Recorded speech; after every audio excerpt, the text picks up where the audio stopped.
आज माननीय प्रधानमंत्री श्री नरेंद्र मोदी जी ने कैबिनेट में दो बहुत बड़े फैसलों को अनुमति दी है। पहला है आंध्रा और कर्नाटक को जोड़ने वाले बहुत एक इम्पॉर्टेंट इकोनॉमिक कॉरिडोर में रेलवे की थर्ड और फोर्थ लाइन, और दूसरा है केमिकल सेक्टर को एक टोटली नए तरीके से भारत में डेवलप करने के लिए एक नई स्कीम की घोषणा हुई है, आज अप्रूव हुई है। और केमिकल भी सेमीकंडक्टर की तरह एक फाउंडेशनल इकोनॉमी है, फाउंडेशनल इंडस्ट्री है, इसलिए बहुत इंपॉर्टेंट था इस इंडस्ट्री के लिए एक नए तरीके से सोचना। मैं दोनों स्कीम्स पे, दोनों पॉइंट्स पे आता हूँ।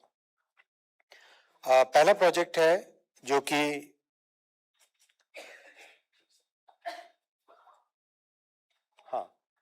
पहला प्रोजेक्ट है जो अगर आप देखें कर्नाटका और आंध्रा को जोड़ने वाली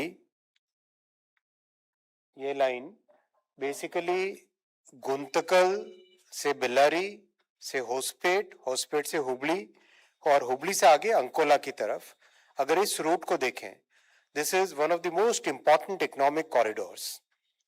there are steel plants, there are power plants, there are cement plants. एक मेजर इकोनॉमिक एक्टिविटी इस एरिया में होती है। That's why if you recall कुछ ही महीनों पहले एक कैबिनेट का अप्रूवल हुआ था from Bellary to Hospet third and fourth line. आज अप्रूवल हुआ है गुंतकल से Bellary third and fourth line, और उसके आगे फिर होसपेट से Hubli third and fourth line का ऑलरेडी डीपीआर अंडर प्रिपरेशन है। यानी गुंतकल से लेके all the way to Hubli and beyond that Hubli से अंकोला की न्यू लाइन, ये करने से नॉर्थ कर्नाटका का एक कंप्लीट इकोनॉमिक कॉरिडोर बनता है। यही इस प्रोजेक्ट की सबसे बड़ी इंपॉर्टेंस है।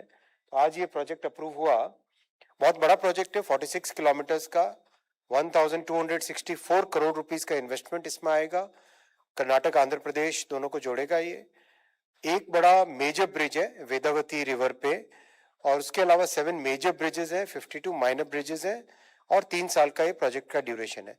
करीब करीब 80% of the land is already available on this alignment. बाकी 20% लैंड अक्वायर करनी पड़ेगी, तो प्रोजेक्ट काफी तेजी से हो जाएगा। लॉन्ग लीड आइटम केवल वेदवती रिवर पे ब्रिज है, मेगा ब्रिज है, बाकी सारे के सारे आइटम्स इसमें बहुत स्पीड से हो जाएंगे।